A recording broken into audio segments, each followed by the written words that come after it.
અરવિંદ કેજરીવાલ ચૈતર વસાવાને મળવા આવી ગયા છે. મિત્રો જુઓ આ મિત્રો અરવિંદ કેજરીવાલ છે ચૈતર વસાવાને મળવા માટે મિત્રો આવી ગયા છે. કારણ કે મિત્રો તેમને વારંવાર જેલમાં નાખવાથી એવું લાગી રહ્યું છે કે તેઓ પાર્ટી બદલશે. ત્યારે અરવિંદ કેજરીવાલ તેમને મળવા આવી રહ્યા છે. ત્યારે મિત્રો જમીનને લઈને પણ બીજું એક ચાલુ છે. તેમાં પણ મિત્રો મનસુખ વસાવા છે તે મિત્રો જણાવી રહ્યા છે કે 1 પણ ઇંચ જમીન આપવાની નથી. ચાલો મિત્રો પૂરો વિડીયો સાંભળીએ. આ કોઈને હું તો કહું જંગલ ખાતાના અધિકારીનો જ હાથો બન્યા છે. ભાઈ કે આદિવાસી તરીકે આવું ના બોલે. તમારામાં આદિવાસીનું લોહી હોય ને તો એ આદિવાસીની પડખે હોય, ના કે જંગલ ખાતાની પડખે હોય. અને આ જે જમીન છે જંગલ ખાતાની વર્ષોથી જંગલની જમીન ખેડે છે સાગબારાના લોકો, એ રીતના પેલા લોકો પણ ખેડે છે ઉમરપાડાવાળો. તો ન્યાય તો બધા માટે સરખો હોવો જોઈએ. અને બીજું સાગબારાના લોકો પાસે જંગલની જમીન છે એ છોડાવી અને ઉમરપાડાના આદિવાસી અથવા તો બીજા આદિવાસી તો મળવાની નથી, એ જંગલ ખાતું લઈ લેવાનું. તો તમે કોને મદદરૂપ થાવ છો? તમે મદદરૂપ આદિવાસીને થાવ એ મારી અપીલ છે. આ જે સ્ટેટમેન્ટ આપે બધાને જોયા છે, પણ એમને કોઈક ને કોઈક પ્રકારની એમને કોઈક ઉશ્કેરણી કરતું હશે એના કારણે આવું બોલે છે. મારે 2 હાથ જોડીને વિનંતી છે કે આવું સ્ટેટમેન્ટ આપનારા એ સરપંચો હોય કે બીજા ઉમરપાડા તાલુકાના કોઈ પણ આગેવાનો હોય કે તમે આદિવાસી તરીકે બધા ભેગા થાવ, આદિવાસીના પ્રશ્નોમાં આપણે બધા એક થઈને આદિવાસીના પ્રશ્નો ઉકેલે. આજે આ જંગલનો જમીન પ્રશ્ન છે, કાલે કે જાતિ અંગેના પ્રમાણપત્રોમાં પણ આ જો પ્રશ્ન આવવાનો છે. મને ખબર છે કે આવનારા દિવસોમાં જાતિ અંગે જે ખોટા પ્રમાણપત્રો વાળો મુદ્દો પણ આવનારા દિવસોમાં આવવાનો છે. તો આ પ્રશ્નો પણ આપણે બધાએ ભેગા થઈને ઉકેલવાનો છે. બાકી આ અંદર આ રીતના લડીશું તો આવા બધા પ્રશ્નો ગૂંચવાશે છે.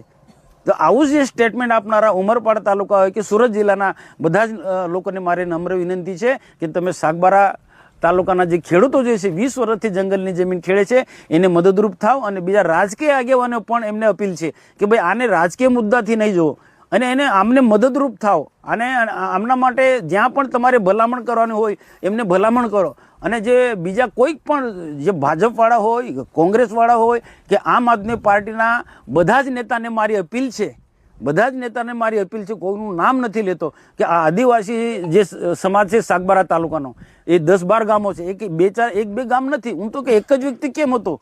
એક જ વ્યક્તિ હોય તો પણ એને એક આદિવાસી તરીકે આપણે મદદરૂપ થવું જોઈએ. આદિવાસી નેતાઓએ આમાં મૌન ના રહેવું જોઈએ. આદિવાસીના હક અને અધિકાર માટે બોલવું જોઈએ. હું મારું સ્પષ્ટ માનું છે. એક બહુ રસપ્રદ વાત સામે આવી છે.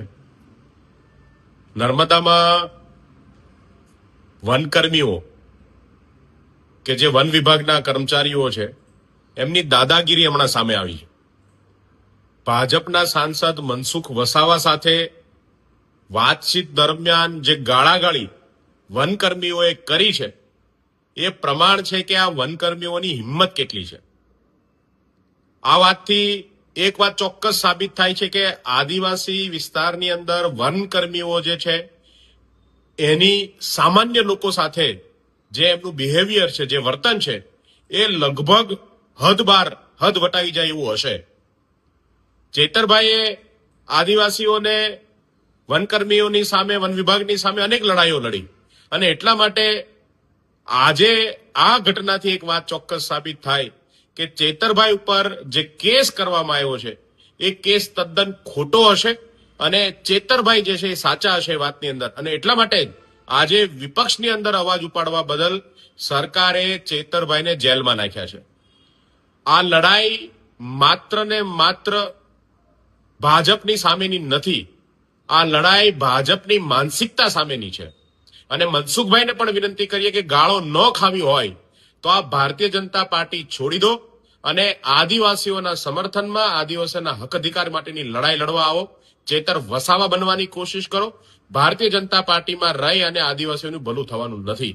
આ વાત ચોક્કસ છે. જય હિન્દ. તો મિત્રો મનસુખ વસાવા અને બીજા ભાઈની આપણે મિત્રો વિડીયો પૂરો જોયો. અંતે મિત્રો તમારું શું કહેવું થાય છે આદિવાસી સમાજ માટે એ કોમેન્ટ કરી દેજો અને ચૈતર વસાવા માટે. બાકી મિત્રો આપણી ચેનલ પર નવા આવ્યા હોય તો વિડીયોને લાઇક, શેર, સબસ્ક્રાઈબ કરી દેજો જેથી નવા વિડીયોનું નોટિફિકેશન તરત જ મળી જાય. જય માતાજી.